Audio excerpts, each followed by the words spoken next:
Omubaka w'ekibuga ky'e Mukono Betty Nambozi Bakireke akunze abavubuka okuba nga bavaayo okufuganya mu bifo by'obukulembeze eby'enjawulo okutanga n'omwaka guno n'agamba kano akaseera okulaba nga abangi ku bo balaga interest zaabwe okulaba nga bavuganya ku bifo eby'enjawulo okuva ddala ku bukulembeze bwa LC1 obw'abavubuka otuukira ddala ku bubaka bwa Paalamenti. Kubaayo n'ebyabakadde buli muntu yenna awezezza emyaka 65 okugenda waggulu nammwe oba nabo nze sinatuukawo naye abaana abo batuusewo mubagambe bajjajja kifo ekyo gye kiri naye era waliwo ne kansala w'abakadde ono gwe balonze kakiiko k'abakadde ku kyalo agenda butereevu kakiiko k'LC1 mukiwulira n'abeerako ng'ow'abakadde naye abo abakadde ku byalo bakuŋŋaana ne balonda kansala w'abakadde ku divisioni era balonda bakansala bameka 2 bwe bavaawo era ab'obukiiko bwe obw'abakadde ne bakuŋŋaana ne balonda kansala w'abakadde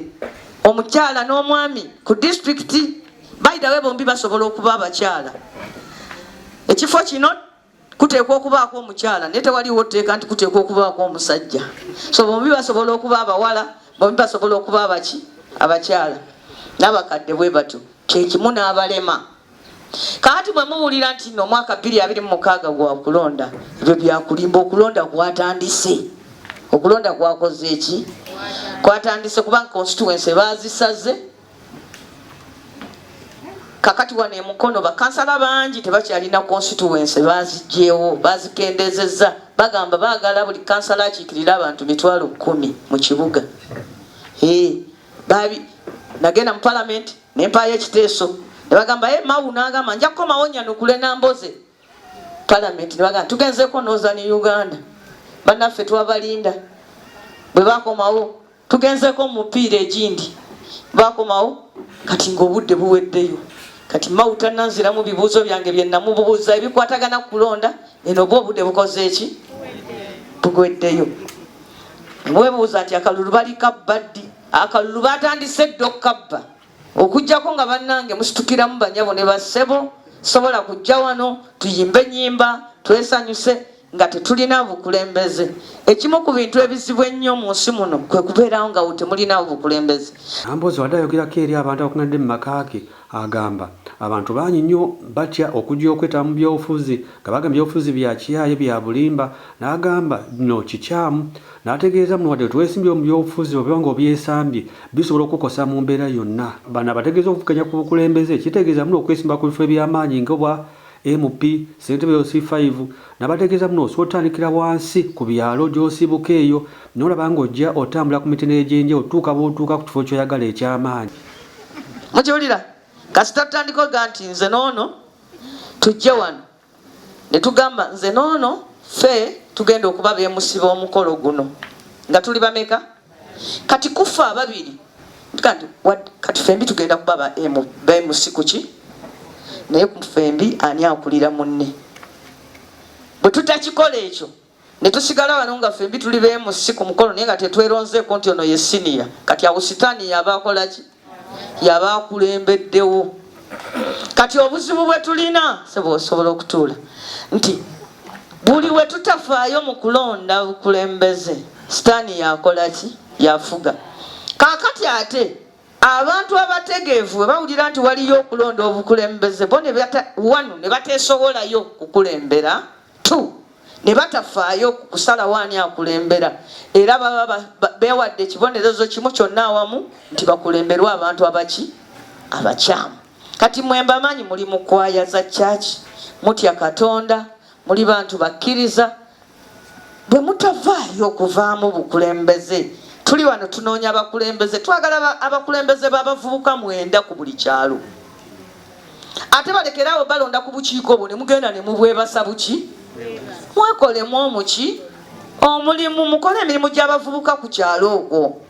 Twagala abakulembeze b'abavubuka 9 ku buli kyalo, twagala abakulembeze b'abakadde 9 ku buli kyalo, twagala abakulembeze b'abakyala 5 ku buli kyalo, twagala abakulembeze b'abalema ku buli kyalo. Deni twetaaga kansala mu buli muluka. Kati mmwe bwe mutavaayo bassebo ne bannyabo wano okuvuganya ne mwesolayo ne mugamba nze nzuuno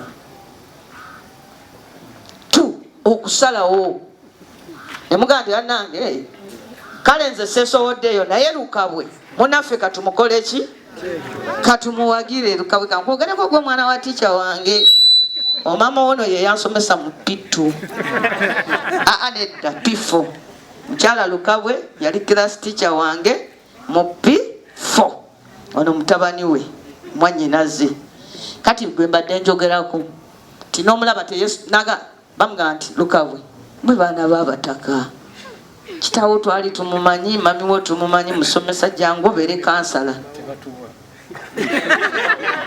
n'atavaayo kati ate bw'atavaayo ate n'atagamba nagamba nti kale nganze bwesivuddeeyo kati Zaina avuddeyo kamuteekemu amaanyi ndabe nga Zaina tumulonda Zaina wuli ayimiridde Zaina nakibira ng'oyimirira oyo ye kansala waffe atwala wano era njamu akazindala atubuuzeeko so njagala kubasaba ebintu bibiri mwesowoleyo mukole ki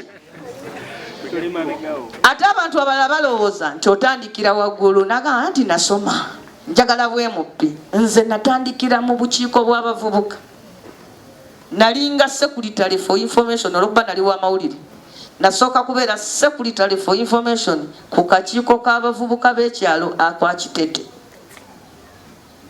bwe basalamu ekyalo ne muvaamu Kitete n'essaza maama wange yali vice chairperson wa Kitete n'afuuka chairperson wa ssaza nze nenfuuka olwo ne nninnya abantu ne bannonda nembeera ow'amawulire kwero si wano Saza village bwe navaawo nembeera kansala w'abavubuka ku district y'e Mukono si kansala oli gwe mumanyi nga Zaina kati ne mubukiiko bw'abavubuka waliwo gye bayita district council y'abavubuka olukiiko lw'abavubuka olwa district nga nze nkiikirira abavubuka ba Mukono town council mu lukiiko olwo era olunaku lwe nasooka okusala nveeno mu by'abavubuka kati nvudde mu LC wano nenjagala okwesimbawo okubwa kansala wa LC 5 akiikirira ekibuga Mukono kati ekifo ekirimu Nakasi nesimbawo ne mwami katono n'engwa yampangula nafuna obululu 20,000 naye amazina ge nazina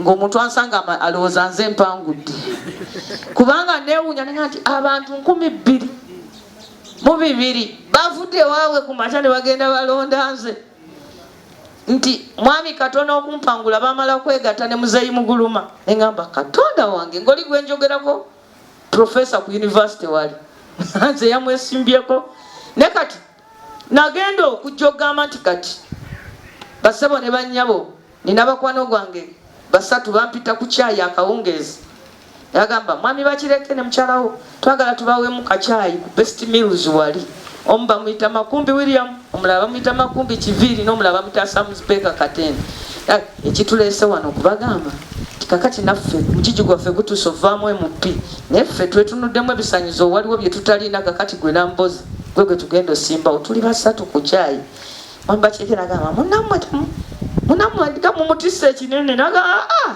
tugenda okumala caayi nga tukkiriziganyiza kati ye Honorable Nambozi abantu gwe bagamba avaawo atya omukazi avaawo atya wentuuse wano bwe nandulula ekigere ekiddako kiba kuki togaa nti ate Kyagulanyi muwagira n'Obama yasooka Trump okuba president muto wange ajja kuba nange nja kukola ki nange olwange lujja kutuuka n'Obama yasooka Trump era wano omuvubuka yaliko president w'e Makerere Maseruka Robert wavuddeyo n'agamba nayagira kufuna kifo ky'omubaka wa parliament ku tiketi ya Nuupu Mukono South n'agamba maliivu nnyo okulaba nga bangula ekifo kino okanga n'omulembe gw'abavubuka. Pulezidenti waffe omulungi Robert Kyagulanyi Ssentamu yanneesiga era nga nkwatiraganira awamu ne maama akulembera disitulikiti nze secretary wa National Unity Platform owa Mukono district. Pozi n'akasemberayo ddala Maseruka Robert mweteefuteefu okukiikirira ekitundu kya Mukono South ng'omubaka wa paalamenti.